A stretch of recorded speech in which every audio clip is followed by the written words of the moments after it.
শুনে নগো চাঁদনি মুখে এলাকাবাসী,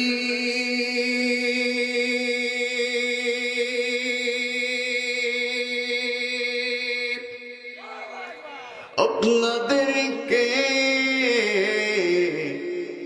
শোনাইয়া যায় পড়ুন দুরূদ বেশি বেশি, শোনেন নবী সোনার মদিনায় আল্লাহুম্মা আলী দিনের সেই ওমর খালিদ, আজ তোমাদের বড় প্রয়োজন। সোনালী দিনের সেই ওমর খালিদ, আজ তোমাদের বড় প্রয়োজন। তোমাদের অভাবে ধরণীতে আজ, তোমাদের অভাবে ধরণীতে আজ চলছে জালিমের নিপীড়ন। আজ তোমাদের বড় প্রয়োজন। সবাই সোনালী দিনের সেই ওমর খালিদ, আজ তোমাদের বড় প্রয়োজন। তোমরাই পেরেছিলে খোদার জমিনে দিতে মানুষের নিরাপত্তা, তোমরাই ফিরিয়ে এনেছিলে ধরাতে শ্রেষ্ঠতম মানবতা। তোমরাই পেরেছিলে খোদার জমিনে দিতে মানুষের নিরাপত্তা, তোমরাই ফিরিয়ে এনেছিলে ধরাতে শ্রেষ্ঠতম মানবতা। আজ তোমাদের অভাবে মাজলুম জনতা তিলে তিলে শুয়ে যায় জ্বালাতন। আজ তোমাদের বড় প্রয়োজন। সোনালী দিনের সেই ওমর খালিদ, আজ তোমাদের বড় প্রয়োজন। সোনালী দিনের সেই ওমর খালিদ, আজ তোমাদের বড় প্রয়োজন। মরসাস মুহতারাম, আজ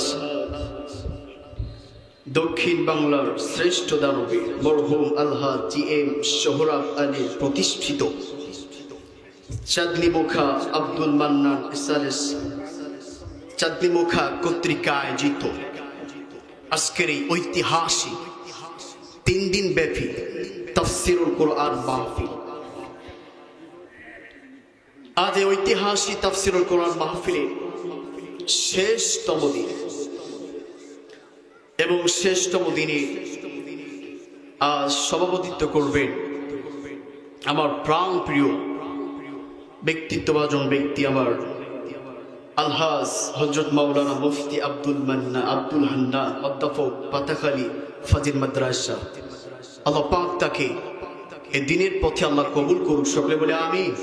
আল্লাহ তাকে, তিনি বেঁচে আছেন মারা গিয়েছে, আল্লাহর কাছে দোয়া করি আল্লাহ পাক তাকে কি বলে আর সভাপতি মুফতি আব্দুল হান্নান সাহেব আমার পাশে বসে আছে। চাচা তো ওনাকে মারাই দিয়েছিল। আল্লাহ পাক তাকে নেক হায়াতে তাইয়্যিবা দান করুন, সকলে বলে আমিন। এবং সহ সভাপতি যিনি আজকে এবং দায়িত্ব পালন করবে হযরত মাওলানা ইউনুস আলী, প্রাক্তন আরবি প্রভাষক, চাঁদনি মুখা পরিজান আলিম মাদ্রাসা, হায়াকাল্লাহু ফি বারাকাতি। আল্লাহ পাক তাকেও ইসলামের প্রতি কবুল ও মঞ্জুর করুন, সকলে আমিন। এবং আজকে প্রধান আকর্ষণ, প্রধান বক্তা, আপনার যার জন্য এখনো অধীর আগ্রহে বসে আছে আন্তর্জাতিক খ্যাতিসম্পন্ন বক্তা এবং যিনি এমপি হিসাবে নির্বাচিত হয়েছে, কথা বলেন ঠিক কিনা, আলহাজ হযরত মাওলানা মুফতি আমির হামজা সাহেব। আল্লাহ পাক তার কণ্ঠটাকে আল্লাহর জন্য আল্লাহ দিনের পথে কবুল ও মঞ্জুর করুক সকলে বলে আমিন। এবং আরো ওলামা একরামগণ করবেন। আজকে মাহফিলে আমার পাশে বসা আছে পীর সাহেব। আল্লাহ পাক এইভাবে দ্বীনের খেদমত মৃত্যুর আগ পর্যন্ত করার তৌফিক দান করুন সকলে বলে আমিন। পাশে আছে চেয়ারম্যান সাহেব, তার জন্য প্রাণ খুলে দোয়া করলাম। আজকে মাহফিলে স্টেজে বসা এবং আমার সামনে আমার প্রাণ প্রিয় আল্লাহর দিনদার পরেজগার মুত্তাকি ভাই ও বাবা জিরা সকলকে আবারও শুরুতে অন্তরের স্থল থেকে আবারও সালাম জানাচ্ছি। আসসালামু আলাইকুম ওয়া রাহমাতুল্লাহি ওয়া বারাকাতুহু।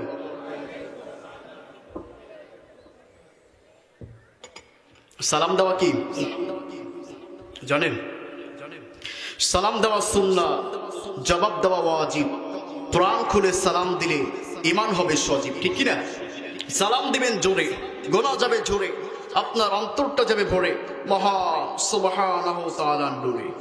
আমি জানি এই চাঁদনীমুখা এলাকাবাসী ইসলাম প্রেমিক, এই চাঁদনীমুখা এলাকার মাটি ইসলামের ঘাঁটি, কথা বলেন ঠিক কিনা? আমি আলোচনা হয়তো আমার সময় খুব বেশি নাই, তো প্রায় শেষ হয়ে গেছে। এরকম সময়ের ভিতরে কন্ট্রোল করা যায় না, তারপরও যেটুকু আলোচনা করব আমি এখানে গা গরম করব, আর আপনার এখানে পোল্ট্রি মুরগির মতো জিমাবেন। আমার এমনটা ফিলিংস যেন তৈরি না হয় যে কবরস্থানে বসে অর্থ করছি, কারণ কবরস্থানে বসে যতই কথা বলা হোক আওয়াজ পাওয়া যাবে। আমি জানি মুসলমানদের একটাই রেওয়াজ, মুসলমান হকের পক্ষে তোলে আওয়াজ, কিন্তু বর্তমান প্রেক্ষাপটে সেই মুসলমানের হকের আওয়াজ করেছে বন্ধ। এই জন্য গোটা পৃথিবীর বাতিলের সাথে মুসলমানদের বেঁধে গিয়েছে দ্বন্দ্ব। আমাদের কপাল মন্দ মনে লাগে শুনতো, আল্লাহর বিধান না মানার কারণে জান্নাতের দরজা খুলে দিতে পারে বন্ধ, কথা বলে ঠিক কিনা? আমার আল্লাহ এখান থেকে 1000 বছর আগে জানিয়ে দিয়েছে, যারা কোরআনের বিরোধিতা করবে, আল্লাহ রাসূলের বিরোধিতা করবে, তারা অনন্তকাল জাহান্নামের আগুনে জ্বলবে। আমার আল্লাহ জান্নাত জাহান্নামের সরকার, এই জন্য এই কোরআনকে মানার দরকার। কারা কারা মানতে রাজি আছে তো হাত তুলে আমার আল্লাহকে দেখো। বীর মুসলমান ধরওয়াল কোরআন, ফিরায়া আনো সেই হারানো সম্মান। নারায়ে তাকবীর, নারায়ে তাকবীর, নারায়ে তাকবীর, আল্লাহু আকবার। তোলো তাকবীরি ধ্বনি ধরায়া একবার। বীর মুসলমান ওরে যেই আওয়াজে, ওরে মুসলমান ভয় কাঁপিত কোরআনের দুশমন। ওরে যেই আওয়াজে, ওরে মুসলমান ভয় কাঁপিত কাফের ও বেঈমান। সত্যের সেই হুঙ্কার তোলরে আবার, সত্যের সেই হুঙ্কার তোলরে আবার। বাদ দুনিয়া ভেঙ্গে করো রে চুরমার। বীর মুসলমান নারায়ে তাকবীর, নারায়ে তাকবীর। আলহামদুলিল্লাহ। গা গরম একটু হয়েছে নি? মোটামুটি ভাব হয়েছে না? হ্যাঁ, এটা একটু পরীক্ষা করি। এখানে মুরব্বী যারা, সব তো দেখছি মুরব্বী, যুবক কই? হ্যাঁ,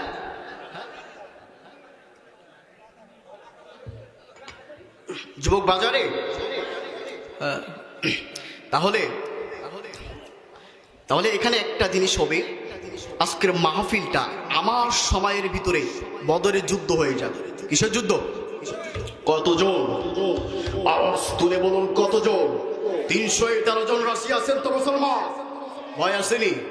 আলালাহুল খলক ওয়াল আমর, হুকুম যার আইন চলবে তার, হুকুম যার আইন চলবে তার, সৃষ্টি যার আইন চলবে তার।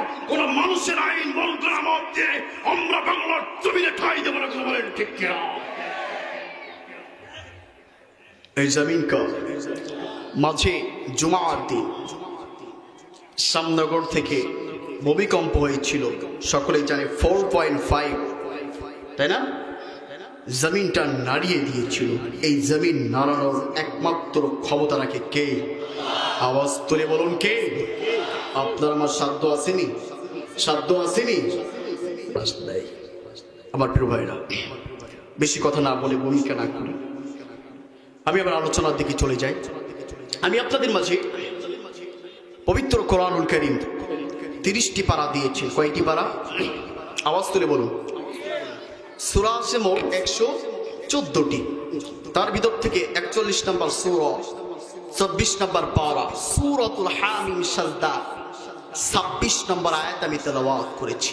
আসুন এই আয়াতের ভিত্তিতে মহান রব আমাকে